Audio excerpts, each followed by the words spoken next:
เมาบ่โดยเมาเลยพี่น้องเอ้ยเนาะคุณทงยางยังไงนะ ยานยาเพิ่นจะสูบบ่โดยอืมจักชีว่าจังใดแหละพี่น้องเอ้ยอันนี้ก็ได้เป็นยังไงเนาะโอ้ยเบิ่งขออนุญาตนั่งนำก่อนย่างไผ่นำก่อนเนาะเบิ่งเนาะโอ้คิ้วพี่น้องเอ้ยคิ้วแตกเอาละบ่ได้มีกระนอกบ่บ่มีเออเฮ้ยเบิ่งดูแขนปาดู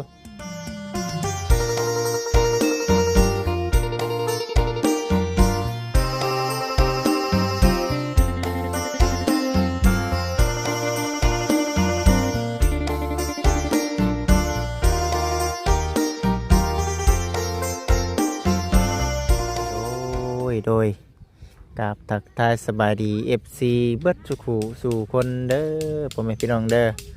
พบพ่อกับบ่จิตอุตมพรคือเก่าวันนี้ทางบ่จิตเองก็ถือว่าได้พาพ่อแม่พี่น้อง FC มาอยู่ที่เฮือนพ่อน้องไม้เนาะตอนนี้วันนี้ก็ถือว่าโอ้ยเนาะนี่ยินข่าวบ่ดีปานใดพี่น้องเอ้ยเนาะเกิดขึ้นกับทางครอบครัวของน้องไม้เพิ่นน้องเนาะของทางน้องไม้เพิ่นเกิดอุบัติเหตุเนาะในเรื่องรถล่านี่แหละพี่น้องเอ้ยตามถนนหนทางหลีกเลี่ยงบ่ได้เนาะพี่น้องเนาะผู้ใดก็ได้บ่จิตเองก็ได้ว่าเอ้าเนาะเขามาถ่ายให้ครับพ่อแม่พี่น้อง FC ได้เบิ่งได้ชมคันสิโทษน้องๆเพิ่นก็จักสิว่าจังไดเนาะบ่อยากให้มันเกิดนั่นแหละพี่น้องเอ้ยแต่ว่าก็คือเว้าเนาะตามวัยรุ่นเพิ่นเนาะกลางคืนออกไปหาดินไปหาเที่ยวเป็นไปได้ก็คือว่าแหละพี่น้องเอ้ยเนาะบ่อยากให้ออกไปปานใดแหละคำว่าเว้าได้เนาะแต่ว่ามันเกิดขึ้นแล้วก็ถือว่าบ่จักความแก่แล้วพี่น้องเอ้ยเกิดแล้วบัดนี้ก็ได้มีแต่ว่าสิพา FC เข้าไปเบิ่งเนาะอาการของน้องเพิ่นได้ยินทางน้องหมายว่าการสักคือสักยาเป็นจังไดมีเงินสักยาแล้วบ่หรือว่าจังไดพี่น้องเอ้ยน้องหมายเพิ่นว่าบ่มีแล้วเพิ่นอุกใจอยู่บ่เจ็บปานใดบ่ได้นั่นปานใดแต่ว่าปวดกระตุ้นข้างในมันอันตรายเด้พี่น้องเอ้ยเดือดตกโคงเลยเนาะนี่ก็เป็นพระผู้ใหญ่เพิ่นซื้อผ้าให้แต่ข้าวตะกี้เด้อพี่น้องเด้อเนาะถือว่ามื้อนี้ก็ได้เข้ามาหาเพิ่นอีกเนาะทั้งพ่อเพิ่นก็ได้โอ้ยเนาะยังบ่ทันช่วงบ่โอ้ยเนาะโอ้เอาน้องเอ้ยสบายดีเด้อเป็นจังไดลดลงลดลงโดยลดล้มโดยอืมต้มใบยังกะนี่ ใบหน้าใบหนานบ่โดยโอ้นอนคดงอดอยู่สิดอกว่าเป็นได้ไผแห้งเกินไปบ่นี่แบบนี้บ่แต่เก่ากะมีอืมย่างไผเด้อพี่น้องเด้อนี่เด้โอ้นอนสิบ่นอนกลางคืนนอนอยู่นี่เลยโดยเด้อเบิ่งนี่เป็นจังได๋ซะนี่เบิ่งก่อน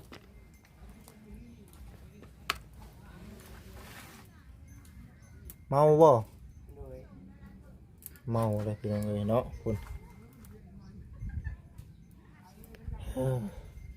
ทงยางยังไงนะยานยาเพิ่นจะสูบบ่โดยจักชีว่าจังใดแหละพี่น้องเอ้ยอันนี้ก็ได้เป็นยังไงเนาะโอ้ยเบิ่งขออนุญาตนั่งนำก่อนย่างไผ่นำก่อนเนาะเบิ่งเนาะโอ้คิ้วพี่น้องเอ้ยคิ้วแตกเอาละบ่ได้มีกระนอกบ่บ่มีเออเฮ้ยเบิ่งดูแขนดูไปกลางคืนโดยดินสาวบ่โดยเอ้ยเนาะผู้สาวมาเบิ่งอยู่บ่ผู้สาวน่ะบ่ได้มาผู้จักอยู่บ่บ่จักผู้จักใช่บ่ผัวเกิดเรื่องเนาะโดยเด้อรถนั่นเลยรถน่ะโดยหมุนมันเลยหมุนหมดเลยโดยไว้แต่บ่แดนไผครับเฮาเลยครับ เจ้าเป็นคนครับโดยหมู่ผู้ซ่อนนำเด้เจ็บบ่ค่อยคนซ่อนนี่สิเจ็บกลัวาเด้โด อ่าคนสอนนี่เด้อพี่น้องเป็นจังไดตอนนี้ยังบ่ได้ซักยาบ่เด้ บริษัทยากเอา มีแต่ย่างอย่างเดียว โดย หมู่ครูเพิ่นซักบ่หมู่ หมู่กับบริษัท เอ้าหมู่ก็บ่ได้ซักระบาดนี่บ่ย่านบ่ได้นี่ฮะอยากซักอยู่บ่ บริษัทก็ได้ บ่ซักก็ได้ โดย เป็นไงอาการน้องตอนนี้ บริเจ็บอะไร บ่เจ็บจักมื้อได้ก็เกิดขึ้นนี่ มาซื้อนี่ซื้อร้านนี่ มาซื้อนี้ โดย เออนี่เด้พี่น้องเอ้ยเนาะเฮาสิย่างไปประมาณจักมื้อนี่ ประมาณ4 มื้อ 4มื้อบ่ โดย ตัวหันยังบ่หันบ่เฮงปานใดได้จากที่อ้ายเบิ่งนี่ได้เนาะ โดย อืมสมมันสักคือสักยาน้ำเนให้ได้พี่น้องเอ้ยมีเงินสักยาบ่ มื้อนี้ อืมเงินสักคือสักยาก็บ่มีแล้วพี่น้องเอ้ยเนาะกินแต่กินบ่นี่ ต้มอาบ ต้มอาบ โดย ข้าวน้ำซ้ำปลาน้องได้เดี๋ยวนี้กินได้ไดมีกินข้าวอยู่บ่เดี๋ยวนี้ กินเหล้า ไผให้กินให้ ด้วยเอาปลากระป๋องมาให้ น้องหมายยังนั่นอยู่เด้เนาะเอ้ยบัดนี้น่ะลดน้ำมูลมาเลย โดย เล่นประมาณเท่าไหร่น้อง ประมาณ70ก็เติบอยู่ได้เนาะ โดย ไว้อยู่รถบุมีตาครับ โดย อันน่ะไปในได้น่ะรถบุมีตา ไอ้หมูเยื่องไปใส่โทรศัพท์ มันบ่เห็นบ่น้องบ่เห็นงัวบ่ โดย อืม งัวนอนอยู่งัวน้อย งัวน้อยนอน โดยพอดีมันลุกขึ้นมาพอดีกระชนกระโตกกลางท้องมันเลย โอ้คนไปพอคน โดย รถไปพอรถ โดย โอ้งัวเนี่ยบ่เห็นเลยงัวน่ะ โดย บ่ฮู้อีกว่างัวไผ โดย เจ็บฟรีแน่บัดนี้เนาะโอ้ยพี่น้องเอ้ยเนาะบ่ได้ไกลแล้วว่าจังนี่บ่อนเกิดเหตุ อยู่ถึงอยู่ อื นี่ มไปดินบ้านใดก็ มันน่ะกิน ไปดินบ้านนาเก่ง โดย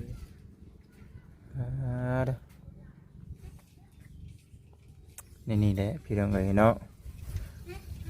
ลาบได้บัดนี้ได้เด้อจะไปกลางคืนเด้อบัดนี้เด้อ โดย รถน่ะขึ้นยินเขาว่าขายแล้วแมันบ่ โดยพ่อขาย ขายเลย โดย อืม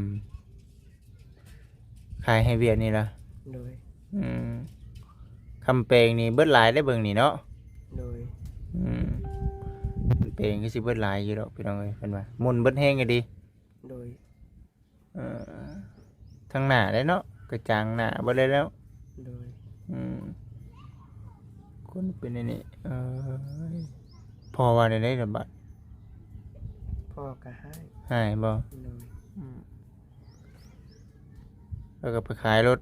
มาแล้วก็เมาต่อ โดย เนาะมีที่แน่ปิดพี่น้องเอ้ยเนาะช่วงระบบบัดนี้ช่วงเมื่อระบบ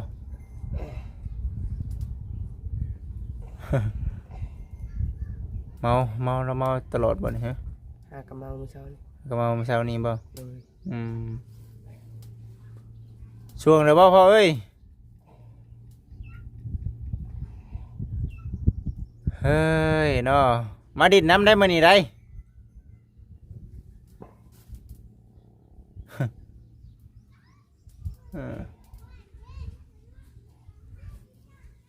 ปีไรอุกใจบ่ โดย อุกใจได้นี่เนาะมีแต่แนวเป็นบ่ซั่นพี่น้องเอ้ยเนาะ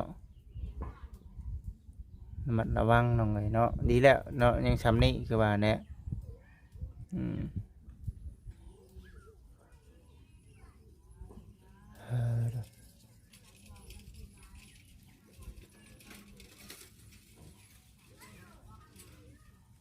รถถีบเลยซั่น ทุกทีไม่ทุกที อันนั้นบ่ โดย ให้กระเจ้า บ่ให้นอกไปลิน น้องบ่น้องผู้น้อยนะ โดย ให้กระเจ้าขี่บัดนี้เนาะเปลี่ยนกันขี่ อืมได้คิดทีเอานี่แล้วฉันบัดนี้ เออเอ้ยเนาะนี่แหละพี่น้องเอ้ยเนาะแต่ว่าหมู่คู่น่ะหมู่เพิ่นน่ะเจ็บแฮงแต่ว่าบ่ได้ซักยา โดย คือบ่ซักน้องคือบ่พากันไปซักแน่ ผู้น้ำแม่หมู เออ แม่หมูไปพาหมูคอยไปซะ เออจักแลเนาะเว้าบ่ช่างเลยอย่างถึงที่เพิ่นซักแล้วไปสิจักเนาะแม่นแล้วอ่ะ โดย เออเอายันเลือดกล้ามพี่น้องเอ้ยเนาะข้างในได้เป็นจังไดเจ็บอยู่บ่แบบว่าโอ้ยปวดกระตุนกระโต บ่ได้เจ็บคัดเขาหน่อยหนึง คัดบ่ โดย อืมคัดคัดคอนำเนาะได้ยินน้องหมายว่ากระตุกใจเลยนี่ก็เอ้าว่าไปอัปเดตเบิ่งก่อนว่าซั่นเพิ่นชักอย่าอยู่นี่เพิ่นชักบ่อยู่สุขศาลานี่ บ่ฮู้เราบ่เคยไป อืมเฮ้ยเนาะอืมนี่ก็มาแต่เช้าพุ่นบ่แต่พอมาแต่เช้าพุ่น โดย ตัวนี้ยังบ่ทันช่วงตัวนี้เนาะ โดย ตัวแรงเบิดมื้อเด้เบิดคืนอีกตัวแรงนี่เนาะนอน โดย อืมเฮ้ยพี่น้องเอ้ยเนาะนี่แหละคนเฮาน้องเทได้ใช่บ่ได้ไปบ่ได้ไปนำบ่ บ่ อืม ไปกับหมูสองคน เบิดแล้วบาดนี้ก็ได้เนาะบ่ได้รถแล้วบาดนี้เนาะบ่มีรถได้บาดนี้อืมระวังแต่ว่าเราก็ได้ขี่อยู่บ่เราก็ได้ ไปขี่อยู่ อืมยังบ่มันยังบ่คุ้มใช่ไหมนี่เนาะแม่นบ่ โดย เออเบิ่งน้องเอ้ยเนาะอืมเอาเนาะคอยใหญ่กว่านี้หาเงินหาคำซื้อเอาไหมเนาะใหญ่พุ่นแล้วบาทนี้ก็ได้เอามันเนาะตัวนี้เขายังรักษามันบ่ได้เด้ปุ่นเท่านั้นก็ได้เนาะ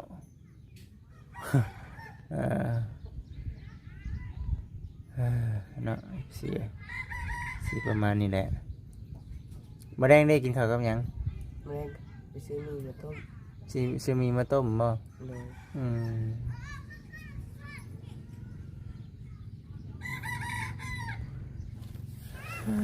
เนาะจีแล้วนี่เนาะรถกระเพคนกระเจ็บเงินกระบ่มีพี่น้องเอ้ยเนาะมันบัดฮุบพึกใส่กันเบิดมันหยังก็ได้เนาะอืมเบิ่งเอาหั่นแหละเนาะอันนี้ก็ถือว่าได้มาอัปเดตก่อนมาเห็นน้องไม้เพิ่นว่าก็เลยเอ้ามาเบิ่งก่อนน้องไม้เพิ่นก็อุกใจว่าซั่นเนาะบ่ได้อันนั้นเนาะบ่มีเงินไปซักคือซักยาว่าซั่นยันน้องเป็นในอนาคตว่าซั่นน่ะนะยันเจ็บช้ำทางใน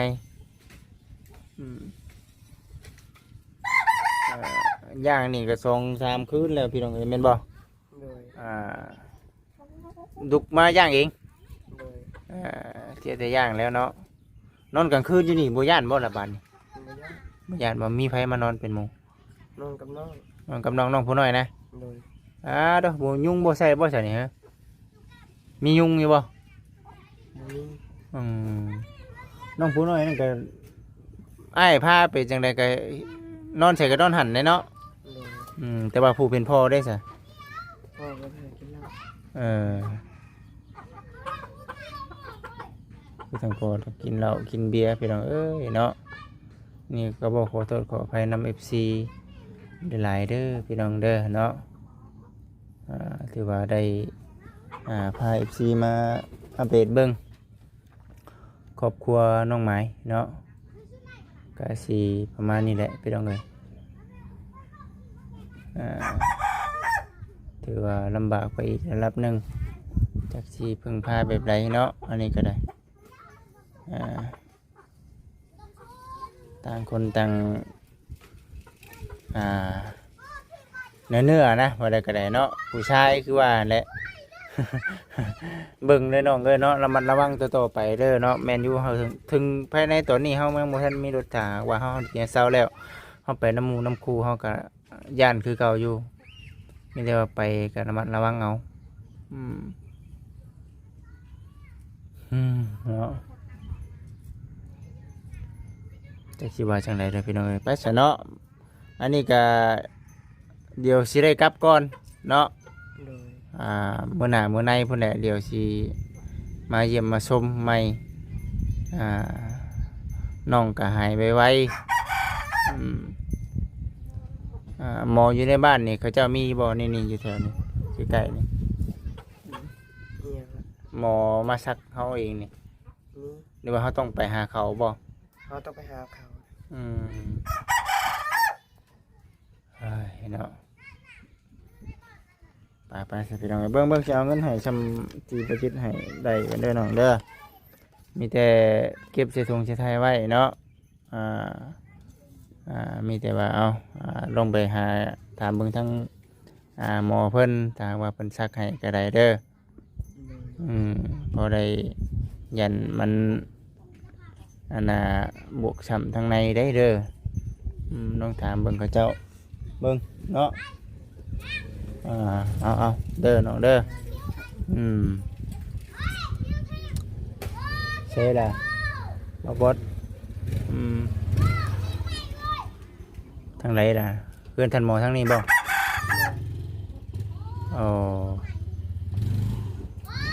โอ้เพิ่นได้รถใหม่รถแฮงเนาะเดี๋ยวนี้เนาะได้รถใหม่รถแฮงเนาะว่ะอยู่นี่มาหาน้องเพิ่นนี่ได้อนี่ โอ้รถพันลงว่ะ แม่นพุ่นถ้าพ่อเพิ่นก็เนาะม่วนอยู่พ่อจัน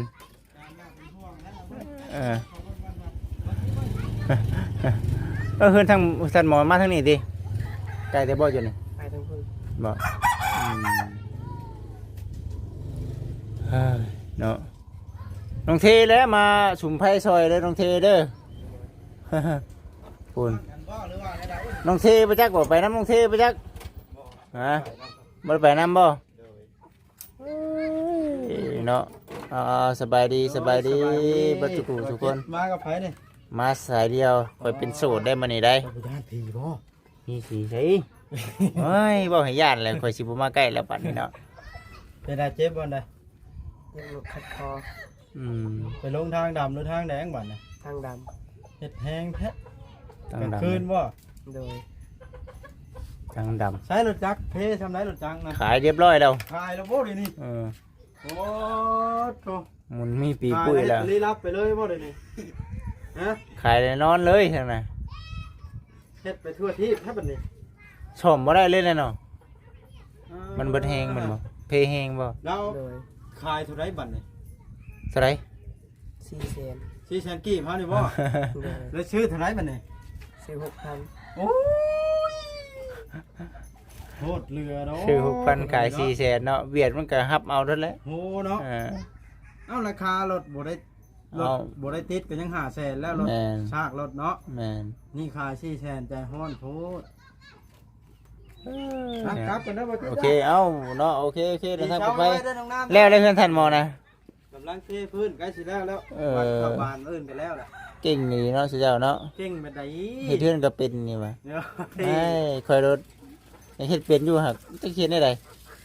เออ เฮ็ดไปค่อยก็เฮ็ดเฮียนน้ำอ้ายช่างเวียงหั่นเด้ เออเก่งดีเดี๋ยวสุดเจ้าเนาะ มาจ้างช่างเวียงเด้อบัดนี้ เออ มีเงินบ้านเดียวเด้อ เนาะเออโอเคคันโอเคเอาเดินทางปลอดภัยคอยก็สิได้เมื่อคือกันแหละคอยก็ได้ ดีเช้า โอ ไว้ เคอ่ะดีเช้าไว้ดีเช้าไว้ บ่จักเฮ้ย ไปเด้อน้องเด้อเช้าไว้เด้อ โดย โอเคเอาสบายดีพี่น้องเอ้ย มาส่งผลงาน อ่า หากินเด้ เป็นจังไดก็ ว่าเขาไปอยู่ดินเทพื้นให้แล้วมาส่งเขาเด็กน้อย เฮือนทางใดก็ทางทันหมอ ทั้งบ่ได้ไปเยี่ยมไปคอยกันเนาะเดี๋ยวนี้นะ บ่ได้จักฮอดเฮือนทันหมอเดี๋ยวนี้ ได้กว่า ข่อยบ่ฮู้ฮอดเฮือนทันหมอ เด้ไปเข้าในโรงเรียนแล้ว เออ มีทางเป็นแปลนแล้วนำเข้าแล้วแม่นรถ แถวนั้นบ่ มันคอยเห็นอยู่ละมั้ง บ่จักเนาะเออ เบิ่งสิคอยเบิ่งนี่ ไปคอยทางไหนล่ะ ฮะ ไปได้บ่รถข่อยไปได้บ่ สีเขียวนี่ ไป อ๋อจ้ะมีดังสีเขียวอีก นี่ยับมาทางนี้มันบ่เห็นดอกกอง ไอ้แถวนั้นบ่แถวป้าแถวรอนคักแท้นี่ว่ะเนาะ แม่นแล้ว โอเคพี่น้องเอ้ยโอเคพ่อแม่พี่น้อง FC ทุกท่านมื้อนี้วันนี้ก็สิได้จบก่อนเนาะเอาจังได๋ก็ผิดพลาดประการใดก็ขอโทษขออภัย FC เบิดทุกคู่สู่คนเด้อพี่น้องเด้อเนาะพิจารณาเบิ่ง น้ำมันเนี่ย ว่าสิเป็นจังไดมันบ่เข้ากันได้น้ำมันรถข่อยครับน้ำมันรถเจ้านั่นมันข่อยก็ชวนนี่ บ้ารถเพิ่น ขี่แล้วจนลืมเบิ่งน้ำมันบ่น่ะฮะ เราได้ดูดเอา ชมแน่เนาะโทรบอกว่าเอาดิบาทนี่ โอ้เหมือนกัน นี่เด้นี่เจ้าก็อยู่ไปฮั่นเวียดนี่ จากไหนคนถนน อ้าย ขี่รถจนวัดน้ำมันมาซั่นติ ว่าหาเมื่อสิเติม โอ้ยเนาะเอาโอเคสัน FC ทุกท่านเลยเนาะ สงสารบ่บอสเด้อ FC เบิดน้ำมันแล้วนี่ได้ยู่รถ เนาะ ยู่ไปหั่นหาเติมกัน ตายป่านนี้พี่น้องเอ้ยคือแท้บัดนี้ผู้ดีเฮ็ดหน้าปกข่อยเลย โอเคเออ เมื่อยแฮะบัดนี้ โดยเอา ไปหั่นน่ะพุ่นบ่ พูดแล้วหันเบียดพูดแล้ว ไกลเติมเนาะ ไกลอยู่ เป็นโลพุ่นแหละ คนไม่ได้เอ็ดยู่ซอยเด้อไปเรียกต่อก่อนโอเคพี่น้องเอ้ย ไปดีกว่า ไปก่อน